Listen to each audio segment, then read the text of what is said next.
Hey, leadership. I had this philosophy in high school that everyone is a leader. And it wasn't like something I said to just like make people who lost elections feel better. It was actually something I truly believe still to today. I think as I do more stuff, especially when I'm not in the president role for a lot of the orgs I'm a part of or a lot of the projects I'm a part of, I think that's something that holds true more than ever. I think I'm just gonna do a video about it. Because something I've noticed is that often it seems that like whoever's president has like the main job and that's like the leader, and you just like do as if you're a computer, you just respond to their commands. So if I press the space key, you output a space, right? But with leadership it's more often everyone's meant to be this leader, and the job of the main or president is to find the best leader for that respective job. But it's like kind of similar to multi-agentic projects where it's like, oh, okay, yeah, each agent that has some recently capability or two coin capability, and the orchestrated agent is meant to find the best agent to do a job. Um, I say that because what I've noticed is that I've been becoming a better leader despite not being that president role, right? And I think it's because I'm able to see stuff from how I usually saw them as a leader. Like I'm able to know when a meeting's not being productive, right? When I see no deliverables are being met on, no deliverables or goals are being set at the end of the meeting, I'm able to say, okay, yeah, this is a waste of time, right? Because this is going to be reset when we go to the next meeting. I'm able to see stuff like that. It's kind of having like a field vision in soccer, and able to not command people to do something. So I can't say, like, hey guys, let's do this right now, but I'm able to say, hey, let's bring this to the discussion board and let's discuss this. Right? I think that's a really big thing, because I never really knew how to do that when I was younger. It felt very awkward trying to tell people to do things. And it still does when I have to do it. Right. Rarely, rarely do I see that, but like it still feels awkward. But now I've realized like you often ideally you can really just be kind, right? You can really be kind, and just be like, hey guys, let's discuss this and let me hear your thoughts. Let me present my thoughts, and maybe I even have a wrong assumption about what needs to be done, and from there we know what can be done. We can agree upon it, because once we have that agreement, it's not a contract, and you have to say, because I'm my person, I have to deliver on my deliverables, right? That's one thing I've also learned. Another thing I've also learned is momentum is a big thing, right? Momentum is so big, and it cannot be underestimated in leadership. Let me check my phone battery over here. Okay, we're good. That's at 20%. I'm a professional, I know, but momentum is a big thing.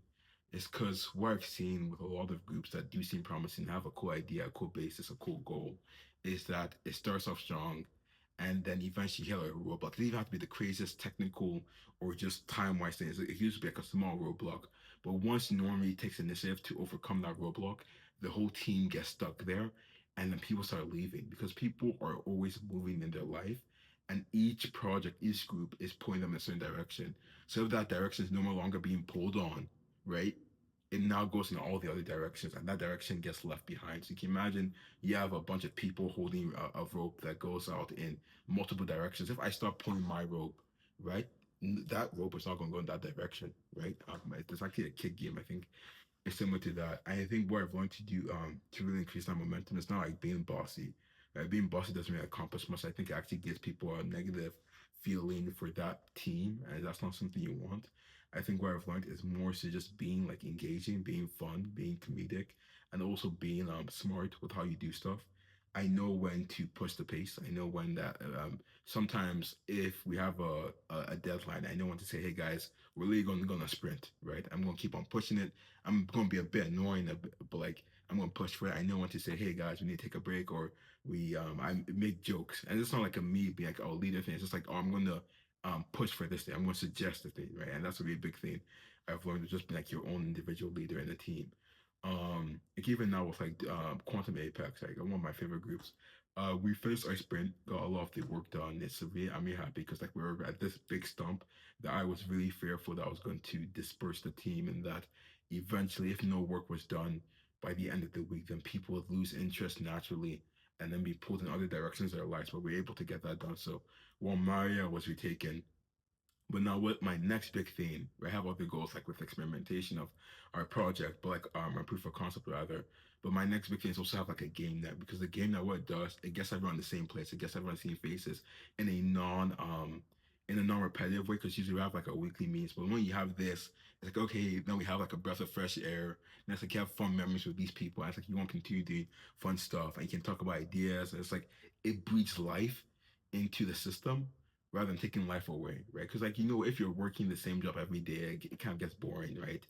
Um, just stuff like that. I think I'm not just repeating that, but I think it's something that I'm really grateful for, just to say the least. I think that's what the whole purpose of the video is just really being grateful for the leader I am and being confident in I'm a leader. Like it before I was like that's something I used to debate. I could be president of like a bunch of groups and I'll still debate like am I a leader? Am I a good leader and all that. But like now I'm like, yeah, I'm a good leader. I know how to do certain stuff. I know I have an idea and intuition when something isn't gonna work. I know when to push for something. I know when to go check up on someone. This is something that's really big.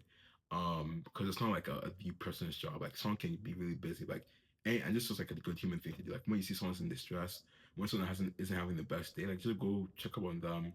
Especially in the meetings. I think icebreakers are a big thing for me. Like I always try and push for them when I can because it's not like you're solving time travel or something like that. You have the time to like get to know people. Like, hey, how was your spring break? How are you doing this? Or like how's that going? And then follow up on those little details because they do matter. They do build a strong connection where you're no longer someone um they owe a deliverable to, right? As being part of a team. But like, now you're someone like, oh, I actually care about what this person is doing. We share a common show that we both like, or we're talking about this class that sucks, or right, something. Um, I think that's really cool. Yeah, I don't think I'm gonna do a leadership class. I think leadership is way too broad to really do a leadership class where you that well, especially for me. Like I know there's people who can do like a great leadership course. I don't think I can do that, but I do think if I was to do another teaching program, which I do, actually that's not true. I think maybe next time I have some teaching thing that I want to do. But if I was, I'd really emphasize these skills because it's not something where you have to wait to be a project manager or president.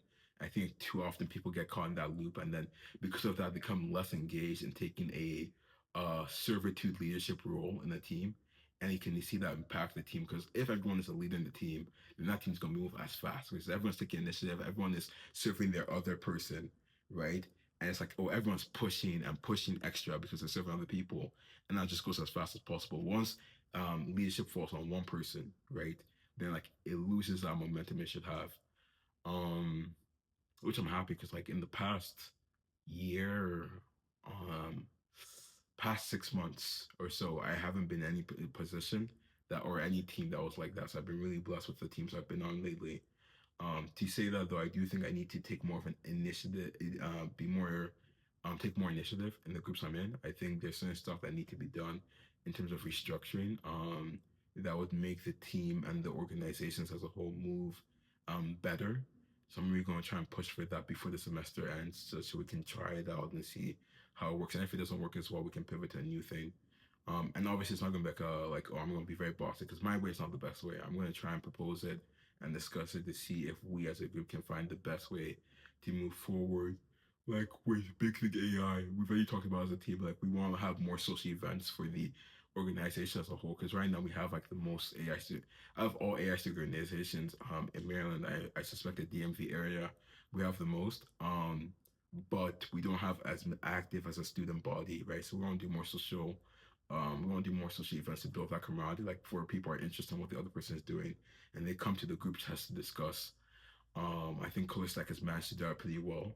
I think there's pillars that have managed to help with that because like when you have people who are constantly coming and sharing conversations, that helps a lot. So I imagine that'll be something that would be helpful, but we also have the advantage of being in person. So I'm really going to push for that and really help our social. We have a event person or something that came onto the team recently, so I'm going to try and push for him and his events and make sure they're successful. So we as an organization can move much faster and do much cooler things. Because there's phases that we can operate at only if we're at a certain level, and we're still at the level we need to be to operate at the phases that we should be operating at. So that's something I'm gonna check out. But besides that, I have nothing else to say. So have a great day.